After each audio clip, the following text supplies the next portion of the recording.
ပိုင်းနဲ့ကိုအသုံးပြုပြီးတော့ပတ်စံ4000ကနေ6000အတွင်းဘယ်လိုမျိုးယူရမလဲဆိုတော့ကိုမပြောခင်မှာပထမပိုင်းအနေနဲ့ဘိုင်းနဲ့အကောက်ဖွင့်ကိုပြောပြပေးပါမယ်ရှေ့ကပြောသွားတဲ့ပတ်စံ4000ကနေ6000အတွင်းရရှိဖို့အတွက်ဆိုရင်ကျွန်တော်ရဲ့ refer code ကိုအသုံးပြုတော့အကောက်ဖွင့်မှသာနဲ့ရရှိမှာဖြစ်ပါတယ်အသုံးမပြုဘဲနဲ့ဒီတိုင်းရိုးတန်းဖွင့်မှဆိုတော့မရဘူးပေါ့နော်ဒီတော့ပထမဆုံးနီလန်တစ်ခုကတော့ Telegram ကိုသွားလိုက် Telegram က search bar မှာအခုရေးထားတဲ့အတိုင်းပဲရှင်းဘိုင်းနဲ့ဆိုပြီးရေးရှာလိုက်ပြီးတော့ရင်တော့အခုလိုမျိုး Crypto New Updation ဆိုပြီးတော့ channel လေးတစ်ခုကြာလာပါလိမ့်မယ်အဲ့ channel လေးကို join ပြီးတော့အဲ့ channel လေးမှာတင်ထားတဲ့ Binance အကောင့်ဖွင့်ရဆိုတဲ့ link ကနေအကောင့်ဝင်ပြီးတော့ဖွင့်လို့လည်းရတယ်ဒါမှမဟုတ် application ကို download ဆွဲပြီးတော့လည်းအကောင့်ဖွင့်လို့ရပါတယ် application download ဆွဲဖို့အတွက်ကတော့ Play Store နဲ့ App Store မှာ download ဆွဲလို့လည်းရပါတယ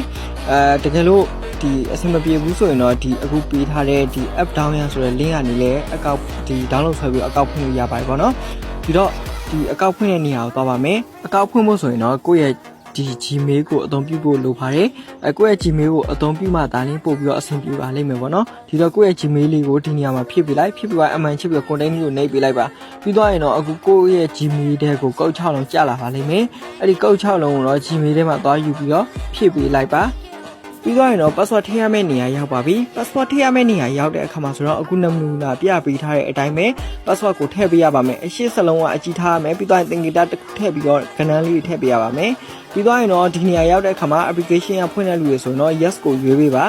yes ကိုရွေးပေးမှသာလျှင် refer code ထည့်လို့ရမှာဖြစ်ပါတယ်ဒီလိုမျိုး yes ကိုရွေးပြီးတော့ရင်တော့ဒီ next ကိုနှိပ်ပါ next ကိုနှိပ်ပြီးတော့ရင်တော့အခုလိုမျိုးဒီကောက်ဖြည့်ရမယ့်နေရာမှာ NN7GGV86 ဆိုတဲ့ကောက်လေးကိုထည့်ပေးပါအဲ့ရမှသာလျှင်အဆင်ပြေမှာဖြစ်ပါတယ်ဒီ link ကနေဖွင့်တဲ့လူတွေဆိုရင်တော့မလိုပါဘူးဒီ link ကနေမဖွင့်ဘဲနဲ့ application ကို download ဆွဲပြီးတော့ဖွင့်မဲ့သူတွေဆိုရင်တော့အခုလိုမျိုးကောက်လေးကိုလိုပါတယ်ကောက်ဖြည့်ပြီးတော့ရင်တော့အခုလိုမျိုးဒီအမှန်ချစ်လေးပေါ်ပြီးပေါ့နော်အမှန်ချစ်လေးပေါ်ပြီးတော့ next ကိုနှိပ်လိုက်ရပါပြီကောက်ကတော့ application ကဖွင့်တဲ့လူတွေအနေနဲ့မဖြစ်မဲ့နေဖြစ်ပေးရမှာမယ်ဖြစ်မှသာလျှင်ကျွန်တော်ပြောတဲ့ဒီရှေ့ကပြောသွားတဲ့ပတ်စံ4000ကနေ6000အတွင်းရရှိမှာဖြစ်ပါတယ်ဒါကြောင့်မလို့ဒါကတော့ဒီကောက်လေးကိုမဖြစ်မနေဖြည့်ပေးကြပါဖြည့်ပြီးသွားပြီဆိုရင်တော့ကျွန်တော်တို့တွေ verify တင်ရမယ်နေရာစီသွားပါပြီကျွန်တော်တို့ verify လုပ်မယ့်နေရာစီသွားပါမယ်ဒီတော့ verify now ကိုနှိပ်လိုက်ပါဒီတော့ verify now ကိုနှိပ်လိုက်ပြီဆိုရင်အခုလိုမျိုးပုံလေးပေါ်လာပါလိမ့်မယ်အဲ့နေရာရောက်ပြီဆိုရင်တော့ဒီမှာ driver license ID card နဲ့ passport ဆိုပြီးတော့၃မျိုးရွေးခိုင်းပါတယ်အဲ့ဒီမှာကိုကြိုက်တဲ့တစ်မျိုးရွေးရမှာဖြစ်ပါတယ်ကို့မှာ ID card ပဲရှိရမှတ်ပုံတင်ပဲရှိရဆိုရင်တော့ ID card ကိုပဲရွေးပါ18နှစ်အထက်ဆိုရင်ရတယ်ပေါ့နော်ဒီ driver license ဆိုရင်တော့ရင်မောင်း license ဆိုရင်လည်းပိုကောင်းပါတယ်သူကရင်မောင်း license ကိုတော့ recommend ပေးထားရပေါ့နော်Okay passport ရှိတယ်ဆိုရင် passport နဲ့တင်ပါတန်းအောင်ပါတယ် ID card တို့ဘာလို့ဆိုတာကတော့မိနစ်ပိုင်းစောက်ရတယ်ပေါ့နော်ပြီးတော့ရင်တော့ကိုတစ်ခုရွေးပြီးသွားရင်တော့ဒီမှာ upload photo နဲ့ take picture ဆိုရရှိရ take picture ဆိုတာကတော့ကိုယ့်ရဲ့ဒီပုံကိုပေါ့နော်ဒီမှတ်ပုံတွေမှာဖြစ်ဖြစ်ရေမောင်းလိုက်ဆိုမှဖြစ်ဖြစ်အဲ့ဒါကိုပေါ့နော်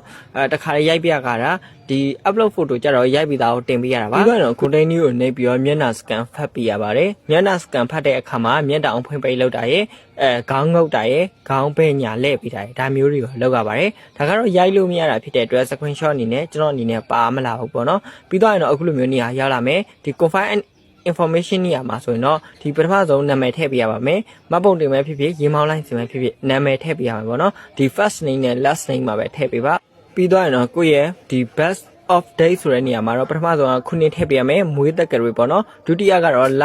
ထည့်ပေးရမယ်နောက်ဆုံးမှာကတော့ဒါရက်ထည့်ပေးရပါမယ်နောက်ပြီးတော့အောက်မှာဆိုတော့ဒီကိုယ့်ရဲ့မြို့လမ်းပေါ့နော်လမ်းပဲဖြစ်ဖြစ်ဘာဖြစ်ဖြစ်ထည့်ပေးလို့ရပါတယ်ဥပမာအားဖြင့်ရန်ကုန်တိုင်းဒေသကြီးဆိုရင်ရန်ကုန်တိုင်းဒေသကြီးကမာရွတ်မြို့နယ်အဲ့ဒါလေးပဲထည့်ပေးလိုက်လို့ရတယ်